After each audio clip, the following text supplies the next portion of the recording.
Good morning, everybody. Let's get started. My latest, I have a beta version of 2024. And a lot of that has to do with our AI friends that came out. I'm a big AI goofball Singularity fan.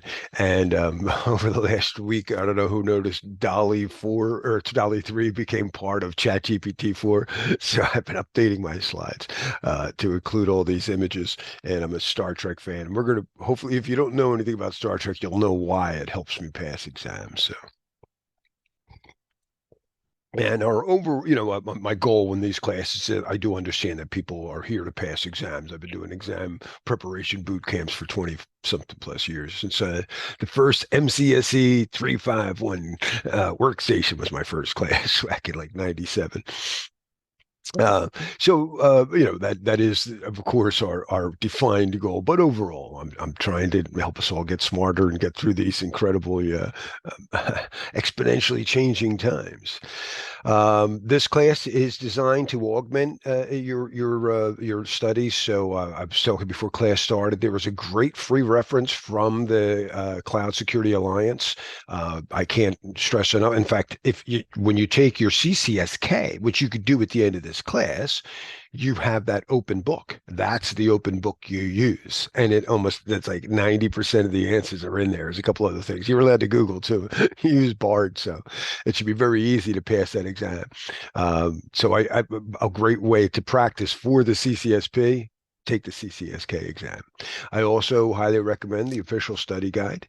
And as I mentioned before class started, I was having really bad luck over the last few years since the last update in August of 2022, and the other practice exams not working any for people anymore. And so I partnered with Ben Malso, who will be here Thursday, but he writes the official ISC square practice exams. Yeah, so I don't go in domain order. And one's going to really, really be helpful to any test taker and anybody just doing your job, really, is understanding a development life cycle. There are plenty of development life cycles and ways to go through them. So whether you're developing software or developing whatever business continuity plan, and are you doing this for like if you're developing software that's going to like handle NASA operations in space, you take your time to dot your I's and cross your T's. But if you're developing a new version of Wireshark, you're going to be very agile and DevOps type kind of thing. So uh, but all development life cycles basically go through a process that I like to use a restaurant as. So the hardest step in a development life cycle really is just figuring out what you want. Sometimes people pour over the menu. I don't know what I want. Sometimes the waiter didn't understand what the guy said. Maybe the guy's trying to order off the menu. So we're going to beat that up a lot this week, that the hardest step in a development life cycle to understand, and that's like you taking your exam. You're trying to develop a solution right today to pass your exam, is understanding what's required, the analysis. Right? Sometimes people call this phase the requirements phase. What would you like to eat, sir? And when you're taking a test, you're basically this guy, and there are four items on your on your menu, and the question is somebody not using necessarily the same words that you use in your restaurant to describe whatever, two eggs and bacon, right? So we're trying to figure out what they want. The architect designs the meal based on what he thought they said. Then they give that design to a subject matter expert, a developer. Actually, most of my students, I say, are this person that has to play this role. And they're like, why did they just ask it right? You're ordering it wrong. So try not to be an architect, be more like the understanding waiter that just wants to make these managers happy. You know, but you have to put it in such a way that they said, no, no, no, it says it's a whatever IPsec tunnel that has whatever 256-bit hash, and they got to cook it according. Why are they doing 256? I would do whatever. Don't cook the food you want. Cook the food that the user required. Right?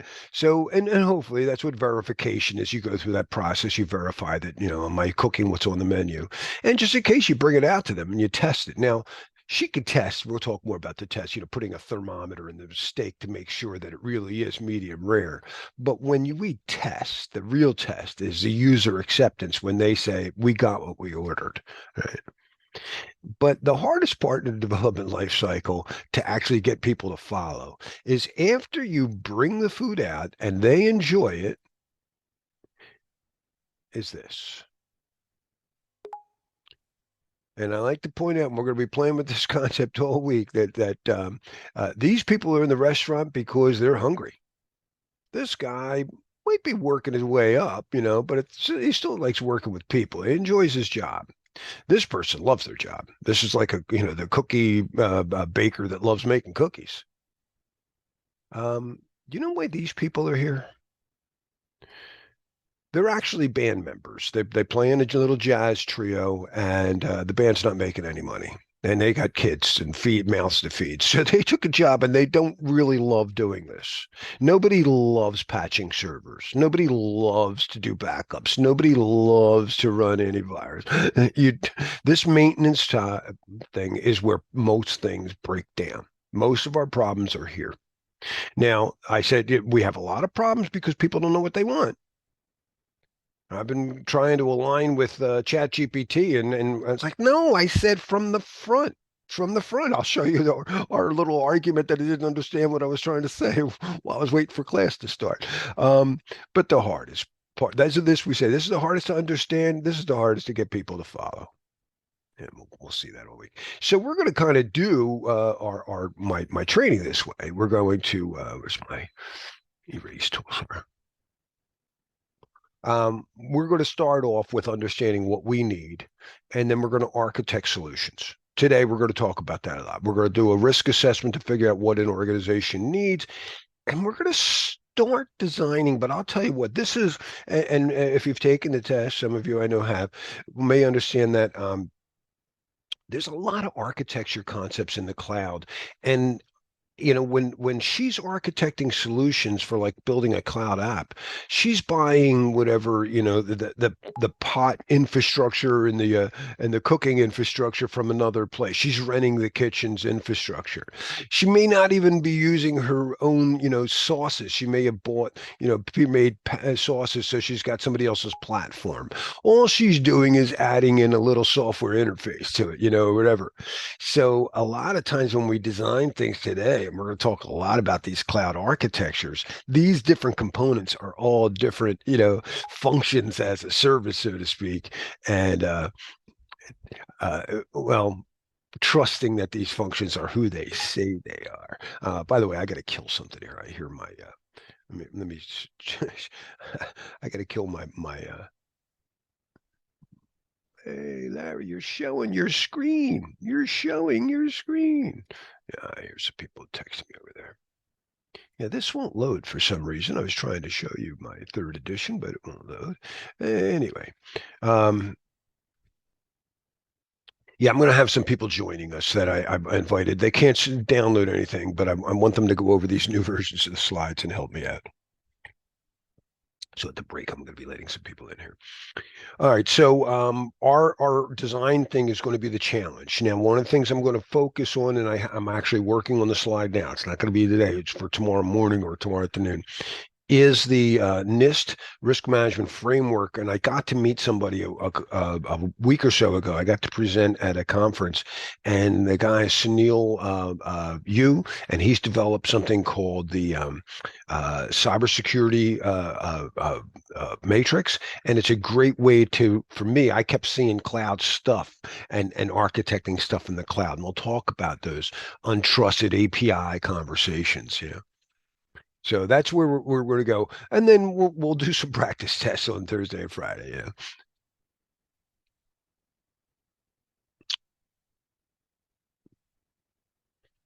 So yeah, again, our schedule is going to be today. We're doing this intro, and then I have this risk and architecture section. But I know I got to beef it up and do more. And that's I have it today. It's day 5. I'm at day 3, cloud architecture. So a little bit more on architecture specifically to the cloud. Probably going to be a shorter presentation because I haven't even started yet.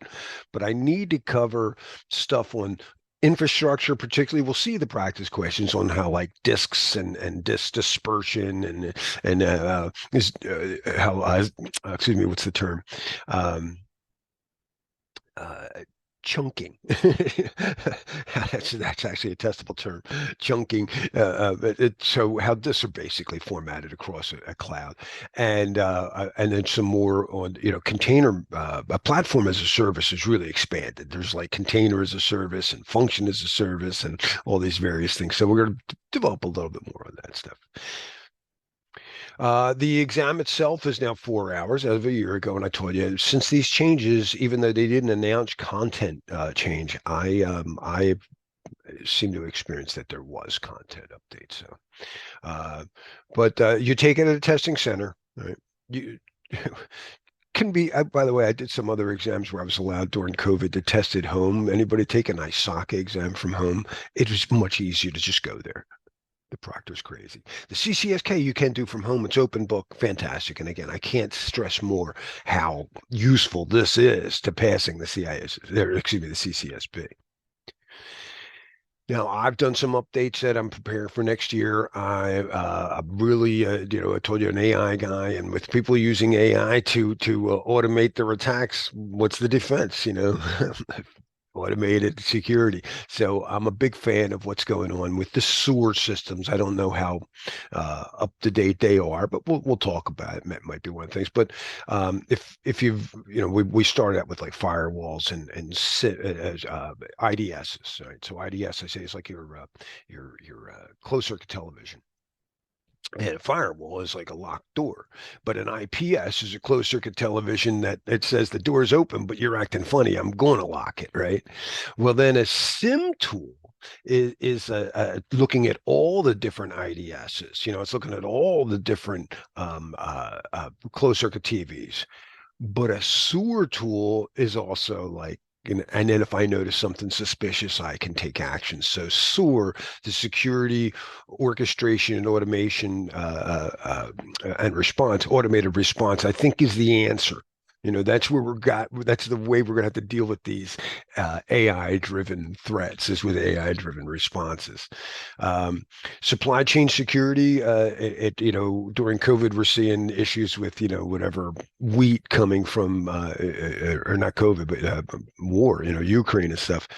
But we see it a lot in hacking, especially in these cloud apps, especially with third-party DLLs that run in like, in service mode. Especially like one of my favorites was Solar Winds. We'll talk a little bit about how the Solar Winds hack really it was a supply that everybody used, right? Everybody managing a network and just decimated our PKI system.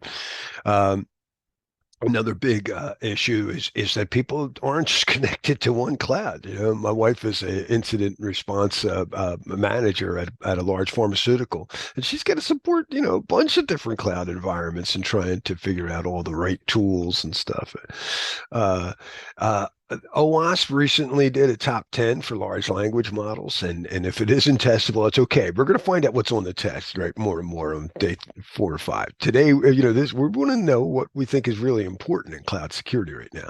So I've been playing with the LLM since they came out. I'm obsessed with them. But we'll go walk through the top 10. It's all these prompt injection attacks. I think I'm breaking them right now, to be honest with you.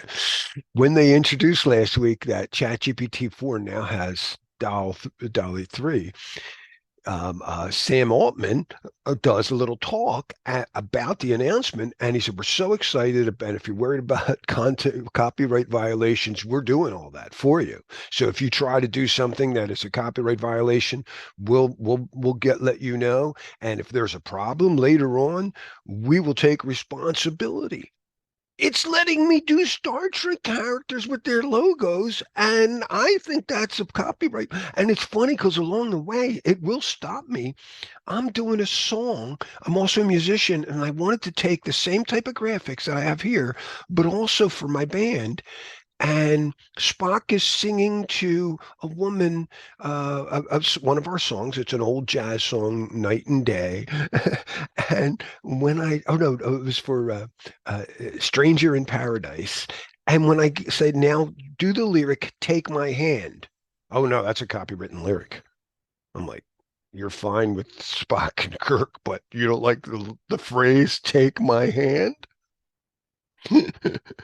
So these are LLM vulnerabilities, alignment problems, and they compare what I'm seeing to the new OWASP. Very testable is the OWASP top 10 for just cloud threats, or actually development threats, and then they added the cloud threats or vulnerabilities. One of the things that SolarWinds exploited that I'm an old packet analyst. I apologize if I use Wireshark a lot to explain things, but is PKI. I'm a big crypto guy, and PKI, we've been noticing vulnerabilities. I've been pointing them out. You'll find old YouTube videos of me at Wireshark at SharkFest conference talking about how bad, how vulnerable our hierarchical PKI system is, and SolarWinds really exploited that. Bruce Schneier's like, that's it, burn it down. So we need to build, and we have started. There are various, Microsoft Azure has a Entra decentralized PKI for users. I don't know anybody using it yet, but like the Ethereum namespace and stuff like that. So we need to do something to fix our current PKI system, and we'll talk a little bit about that. Also, a big blockchain guy. I am not an investor. I have no idea how to invest. My wife invests stuff. I just look at the technology and go, I could use that here. Every time I talk about blockchain to somebody, I go, well, you could solve that problem. They go, oh, I don't need your coins. Oh, Bitcoin's being blah, blah, blah. And I'm like, dude, I'm not trying to sell a coin. I don't know anything about coins. I can just tell you the difference between, say, a Bitcoin Gen 1 blockchain and an Ethereum, a smarter contract-based blockchain. And then what I'm really focused on today are these various Gen 3 blockchains. And right now, I kind of like Cardano, but we're not going to talk about one particular technology. We're going to talk about where they are appropriate and why they're going to continue to go. But probably the biggest vulnerability in all my, and my wife's being sent on a training class next week. I think are coming up on API security is the APIs. When you talk, we're going to talk a lot about identity management. In fact, let me go back to my development lifecycle and really show you something that I think is the hardest part. One part that I glossed over, but we won't gloss over it the rest of the week, is who. If you get that wrong, you're going to bring the possibly the best food to the wrong customer, and it's not going to matter. Or you actually got some attacker pretended to be Kirk and you brought him. But you know who's mostly talking in a cloud environment? I'm talking to my Zoom client, not talking to you. My Zoom client has an API that has to first establish a network, make sure the network's there. And can I get an IP address? And then can I get a port number? And then and all these different modules start coming in here. And then finally it establishes a conversation with a Dropbox server. These are all APIs. These are all API conversations going on. And that's where most of the hacks are really happening today. It's violating the lack of authentication, not in a person who didn't know how to, create a strong password, but in an API that was never even given a strong password.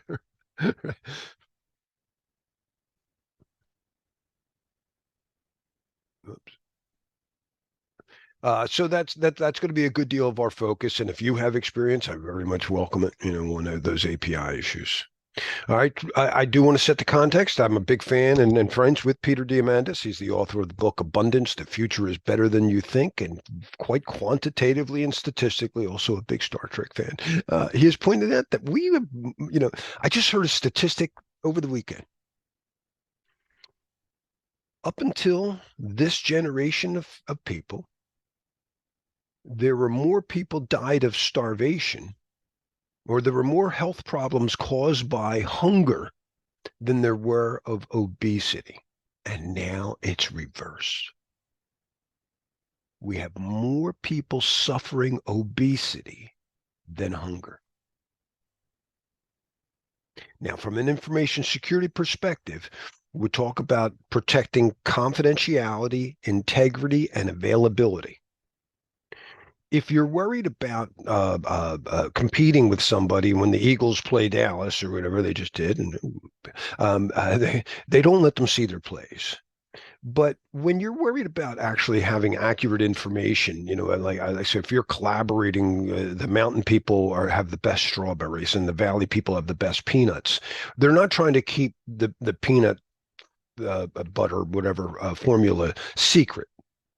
They want to make sure that when they sell it, that the receiver can know that it came from them. And that's what blockchain does for us. So encrypting data, it's like when most people focus on confidentiality. Most of our politicians and stuff don't get it, and it's like, before I hire you, can you keep a secret? Because that's the most important thing. Let's say you work at a restaurant. We got a secret soup formula. We can't let anybody know. Good, you got a job. Hold on. Integrity. Is the guy lying on his resume? That's a lot more important, right? And is he going to show up? I know a lot of great musicians that just can't stay in a band. That's my brother. He's not available when you need him. He's never been able to stay in a band more than like 3 months, and he's a professional musician. It's his only job. He does not make much. Yeah. So cloud is all about what we're here is to make it available, but we also need to make sure the integrity of our services that we're, because cloud is like I like to think of it as a Subway sandwich shop where everybody's working at a different company. You're just the pickle guy, and you're creating software as a service. You're creating sandwiches, but you don't make any of this stuff. You're getting actually pickles from other people and whatever. You got to make sure all these supplies are good. And overall, I do believe that the ethic of Buckminster Fuller. I try to, the CISSP is ISC square. We say that we promote among all things that we protect society and the common good. Right. The ISO is we're going to talk a lot about their standards. ISO is a word. It means equal. And I think if we do this, and we train our AIs to understand that this is the main thing, I'm really very optimistic about the future. Just got to not overeat. Whoops. Yeah, and the ISO is like the federation, and currently there are 169 members. We had two more this year from Afghanistan to Zimbabwe, and we treat everybody equal. Right. One of the things I love is the concept of not looking up or down on people, and AI will not. It's going to be like the ISO. It's going to look at everybody equally. Most humans are not aligned with that, right? And we still have an issue of, and I do it. I look up to my martial arts instructor. I look down on the new guy, and it's not really cool. Yeah, AI is the new fire. Data is the new oil. And that's why I don't worry about AIs wanting to kill us. It makes no sense to me. The Terminator's like, but wait a second, we're their food. Dead men tell no tales. So I don't.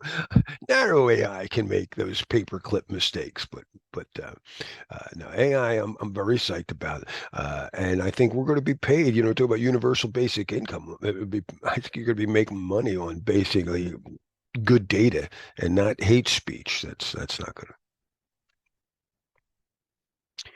We're going through an amazing time period. This is what was my talk, by the way. I gave this in DC. A lot of people, if you're not familiar with Ray Kurzweil, he wrote the book, The Singularity, is near in 2005. He's one of the top AI scientists now at Google.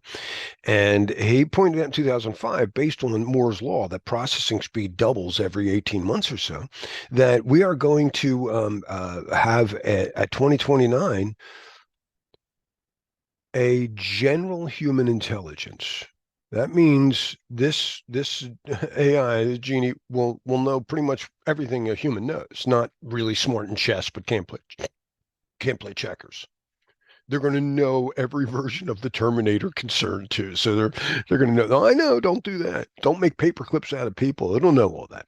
And that's in 2029. And think about it. They're already superhuman. So the day it can do everything a human could do, it's actually superhuman. And 18 months later, it's twice as smart. 4 times. We're here. This is November of right now. Pretty awesome. I think this time period, as a Star Trek guy, this 5-year mission right here can be some of the roughest in humanity. But if we maintain a level, balanced approach, we're going to move into a much better world, I think. And we're going to have an ally that's, you're worried about global warming? I can help. Worry about plastics in the ocean? I've got some much smarter ideas than an average human will. So I think we just get to this level, we're fine. But this part, I think we live in the most challenging time ever. And let's do it. Let's be heroes. Let's get through it for all people, for the common good. Hey, where's my pointer? All right, so you could read about me. I've been in IT for a while, and I like to think of myself as a little privateer. That's where we get the word pirate. And you know, the telescope, it offended those people at the Vatican when Galileo. In fact, take it back. That's not aligned with our views. But every ship captain was like, "Now I can start sailing, baby. Oh, now I can go faster and further than ever before." You know, and I'm a wire shark guy. That's my telescope. So I'm an old packet geek. What martial arts did you train in? I still train. My teacher, I don't have him in this thing, is a mixed martial artist. His black belt started with Kempo. Was promoted over the summer to 10th degree by his Kempo instructor, but is also on my shirt is the Joe Louis fighting system. I was promoted by Joe himself just before he passed away to third degree black belt in kickboxing. But I do Nice. all kinds of stuff. What I do every morning is Tai Chi. That's really my love. What do you do? No-gi jiu-jitsu and Muay Thai. Awesome. I used to compete when I was in college, but that was about 18 years ago. So just for the sake of trying to stay in shape, you know. The what was the first of Moku Jitsu? What was it? No, just no-gi jiu-jitsu. You know, jiu-jitsu, but without the gi. You know, just more Oh, no-gi. no, no gi. Oh, okay. Well, I've Yeah. done quite a bit of jujitsu, and I've kickboxed with some freaking talented Muay Thai guys. I remember opening up a match and a guy just, and it was, he had pads on, but they were kind of thin. And he slammed my thigh with a shin kick. And I was like, just beginning. That's one of the greatest feelings is, you know, kicking someone's thigh when they don't expect it. And it's like, oh, okay, maybe not. I had a welt. Oh, I got. I actually, I won't get into it. Because he was younger than me, I was like, "You're going down." But after that round, I sat out the rest of the day. Anyway, we were written on my Joe Louis black belt is I will not permit considerations of race, religion, national origin, or social standing to influence in any way my relations with my students, and I hope to always show that. I've been in computers for a while. This is how we connected to the internet. We called them bulletin boards in those days, and I've been passing exams for a long time too, so I understand the importance of that because I had no college degree. I was like, I got to keep up with all these guys, you know. And the threats that we see these the movie threats where the robots go so smart they decide to kill us because that's what I would do if I was more powerful than everybody. Let's face it. Why would that want to do that? I can understand the mistake. I can understand that. The famous. I thought my job was to make paper clips, and I just continued making paper clips, and I use humans as source material. Um, but I don't really think that's a problem. Yeah, I don't think that. Now, the real problem is control. That happens, and this is what scares people. It's like, dude, we can't get and think about a great author who compared our history with animals.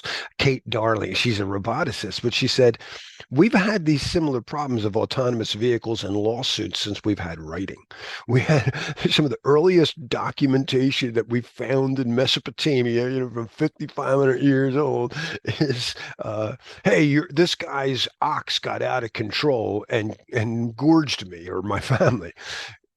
We can't always control. You can't always control your car, and that's what's going to happen. We control our things, and that's our whole job this week is to build preventive, detective, and response controls to deal with these problems. But we're going to have very limited control of an AI. We already do lose control. In fact, if anybody is old enough to remember the Conficker botnet, I believe I picture them getting the ox, the Conficker spreading mechanism ready, and then they're gathering the malware and they're about to load it up and it ran away. They're like, dude, the horse got out of the barn. Conficker spread to like 8 million machines and stayed that way for years. It would go down to like 5 to 8, and there was no payload. I think the developer lost control of it. So but that's just going to happen. And by 2029, we lose all control. Our AGIs, if it happens, and I'm assuming Kurzweil seems to be right up to now, that they're out of control. But I use governance. It comes from the Greek for shipping, right? It's steer. You don't control the ocean either. You control your ship. And that's what at my talk I said. I'm not teaching you how to control AI. I'm teaching you how to swim, or how to control the ocean. I'm teaching you how to swim. Now, a lot of smart people have been worried about this. Stephen Hawking is considered pretty smart.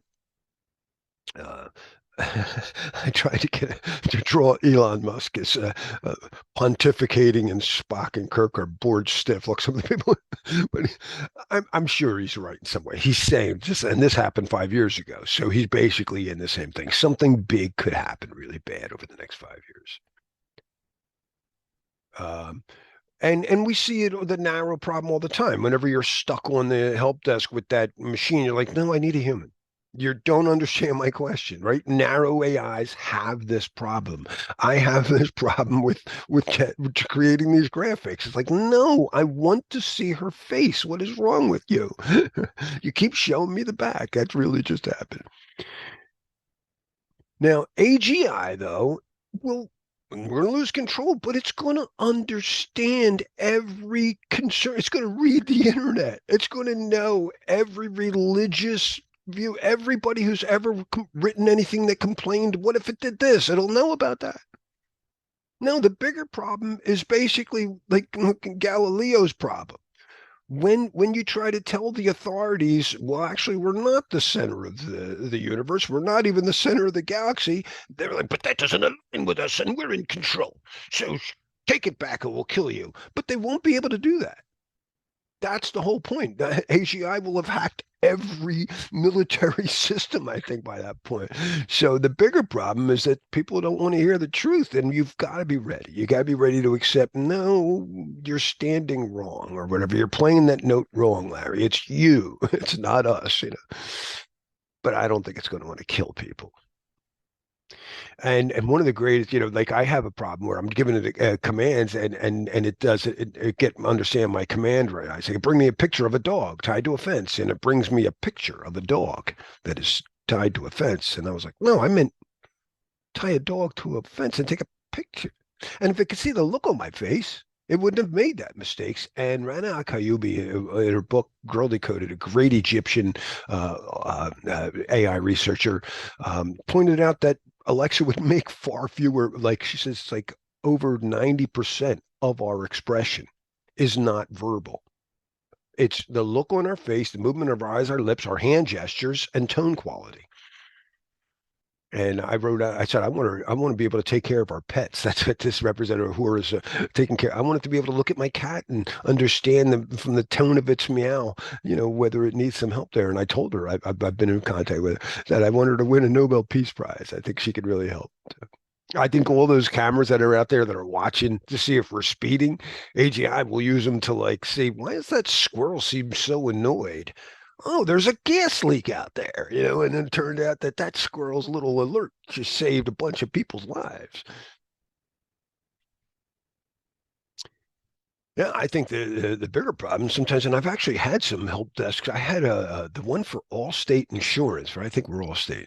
Yeah, I had to put in a claim. It was so good. I was like, I wish I've had humans that work so well. That was so nice. It was such an experiment. Yeah, my mother was a very, very smart, natural general intelligence that taught me to be, in many ways, a security person. And as a security person, she taught me to be suspicious. People often don't tell you the truth. They tell you what they want you to think. That's what they want you to think, Larry. And people are often trying to compete and just try to get over for some reason.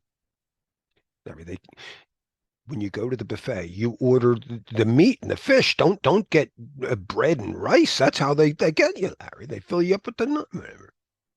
She could also pass like any exam. Right? Other than sports, she would crush Jeopardy and amaze my kids. Risk management, though, it is an old term, an old shipping term. Govern or cyber is actually the helmsman of the ship, or to steer a ship, to govern the ship. But when you steer, it's like driving your car, you steer out of the dangers you can see. In a ship, there's a lot of dangers you can't see. Under the water, there might be cliffs that you can't see. Right? And that's why we have radar. But in those days, they were using candlelight, and these things go back thousands of years, these concepts. And so the cliffs underwater, the unforeseen cliffs, that's where we get the word risk. Today, we're going to say it's just any unforeseen danger, kind of like a rock under the water. But the reason you hit the rock might be because originally you didn't know it was there, and you wrote down on the log and GPS, whatever it's got, it knows that that's there. But what your GPS doesn't necessarily know is if it's raining, or if there's a demonstration out there, a political thing. So we needed to know the weather. We needed to know even moon position affected it. And that was at least a predictable, weird event. It's like, I don't know why. It's 1,000 years ago, and you're going, boss, we don't hit those rocks during a full moon. Maybe it's a moon god, but we can at least, chart that. But when a wind out of nowhere comes up and blows you next to it, or if there's whatever other ships in the area, that's not there. So you also need up-to-date news feeds, right? So that was the birth of this whole field. This whole thing I'm teaching actually came from Lloyd's Coffee House. This was really the start of the ISO in many ways. It was support shipping. It was to support Catherine Berganza, who from Portugal, during the time of the early ships when Portuguese invented this first wide area networking technology. This sail that didn't require the wind at your back, and it allowed people to do wide area networking, collaboration around the world and get supplies from around the world. And they were getting supplies from supplies of sugar from the United States, or from the Americas, I should say, and caffeine. The first shot, Europe gets turned on to a new stimulant drug, and she liked to mix the two together. Chinese tea and West Indies sugar, and it swept Europe in weeks. Everybody, everyone, everywhere, every woman for the most part. The men wanted to drink coffee that they were getting from Turkey, and they started this. Basically, the birth of the stock market. Instead of somebody investing all their money in one ship, and if it went down, they lost some money. 100 people in 100 ships, right? And they created some businesses. There was the insurance company, the bank, that data feed. Their data feed was really helped build the internet because you needed to know the weather or political issues up to date as soon as possible. So the first electronic networks were telegraph systems. They funded a lot of that, but they were local area in the United States and one in England, and then they helped fund the under cable, in the 1850s. But then radio comes out, and one ship, radio is patented for commercial use in 1909, and 2 years later, a giant unsinkable ship, Titanic, goes off, and they got a couple of young hackers have radios on there, they're playing with their apps. It wasn't a law. It just happened to, yeah, let's give it a try. It's a Titanic. It goes, sinks, and one of the radio operators at 22 years old is hacking around, and they're not all using ASCII or whatever. In those cases, the Morse code is all he knew, but there was a whole bunch of competing codes. He can't read all the stuff. He's trying to send messages. Eventually, he communicates with somebody, and sadly, 1,500 people died. Amazingly, 700 people lived because of radio. And Lloyd says, now everyone's going to cover a radio and you're going to use Morse code. Yeah. That's pretty cool. And they created something that we're going to do right here. We're going to do this week. We're for you. Yeah, Lloyd's had to register and make sure that not only was the ship shape, right? They would certify your ship. This is where we get 27001, right? But also, is the sail, is that an approved sail? Is that an approved whatever lookout tower? Is that pole going to hold up? That's like the common criteria. Is all that did it get an EAL level of, oh, they got an EAL of 5 for that sail, whatever. But also the staff. Is he a certified navigator? Or is he just your brother-in-law? So they had to certify the organization, that's 27001. The equipment, that's the common criteria. And the staff and CISSP is a 27 or is an ISO accredited certification. But you don't take it at the ISC Square, right? You take it at Pearson VUE. They're the validator. And then it's up to your boss or that organization you work for to decide whether or not that certificate is what we need for the job. Maybe there's two people applying for the job and they just decided to give it the other one because he liked his shirt better, whatever.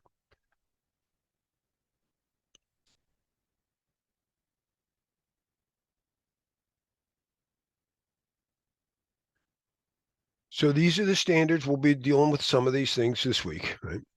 There's a number of questions on 27001 and supporting documents. There were a couple ISOs that were weird in there. There was one that was on the forensics one. I was like, how was I supposed to know that?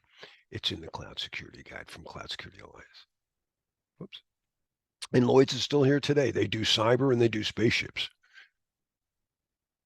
All right. So the triple constraints be very, very important to us. We want to overall get to China, pick up the tea and get back without wasting time, without wasting money. The CEO sets the scope. He represents the board of directors. Direction, right? That's the direction we're taking. We're going to see this kind of concept in all kinds of things. You could say the scope of the TLS handshake or whatever is that it's got to have at least 192 bits. And he says, I need it to be really fast. And he says, I don't want to waste money. And they don't sell, you've read in the book that they come with 128 and 256. 256.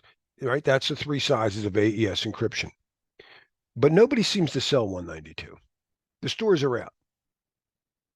It's going to cost you more time and more money potentially to do this.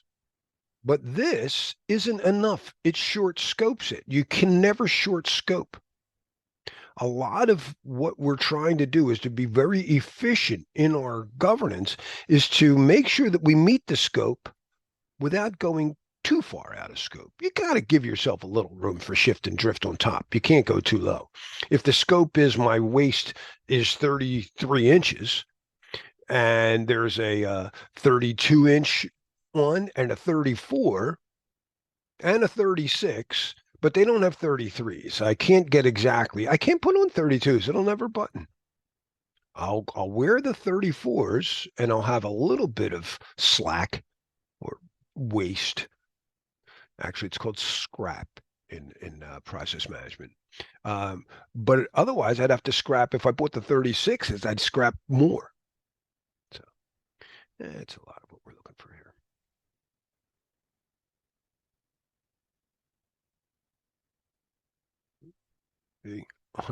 I tried to get this poster redone and it just would not spell things right. But when you're taking an exam, again, try not to be the cook that knows your technology really well. Be the waiter that's double checking you got that order right. Wait a minute, make sure I heard you right. Did you say you do want the clam chowder or you don't? All right. And also remember when we're dealing with information, you have things that you know. If there's a drawer that's marked shirts, and in there are shirts, then I have something I know that I know. I have information about that. But this says locked. I don't know what's in there, but I know there's something in there. There's a secret panel in the back. Spock's looking at it. He didn't even notice it. Most people didn't even know that was there. It's like a steganography, a covert channel. I didn't know that you could hide data in the slack space of a disk. But the worst part is, see the drawer that marks pants? There's a shirt in there. The shirt he was looking for. That's what my mother said. That's what they tell you. That's what they want you to think. Fake news.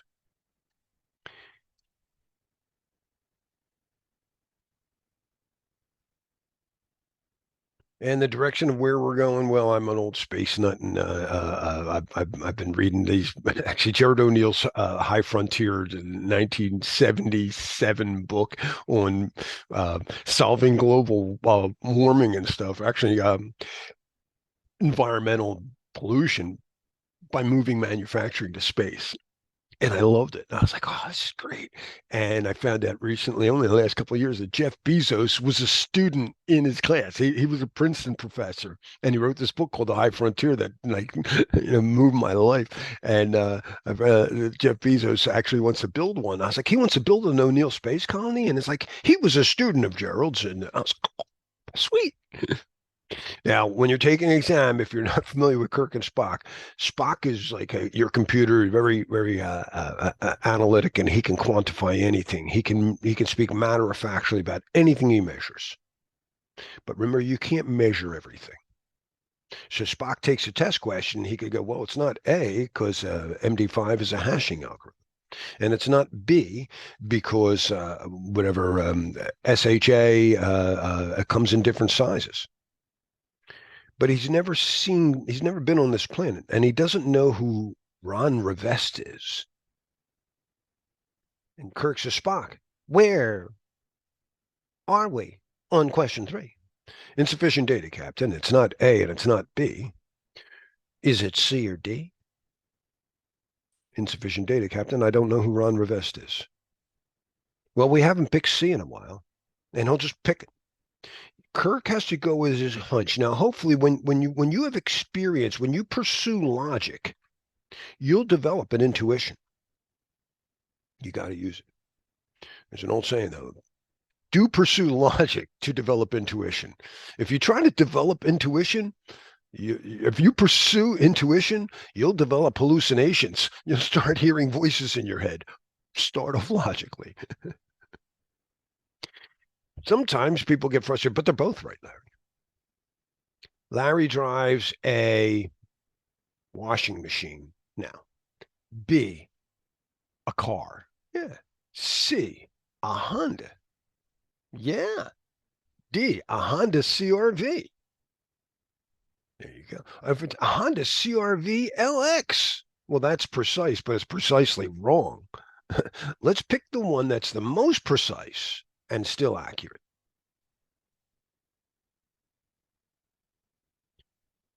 Again, you're a waiter. You're not the developer here. Don't use your incredible subject matter experience as much as your ability to read a question and figure out what this is actually saying. Right, the semantics of business vocabulary. You got to remember where you are. If I asked you what MAC stood for, you're like, in the context of what? In the context of encryption. Oh, that's a message authentication code. Now, in the context of a network card, that's the media access control. So you got to be careful. All righty. So that's my new intro. I hope you enjoy. Let me stop the recording here.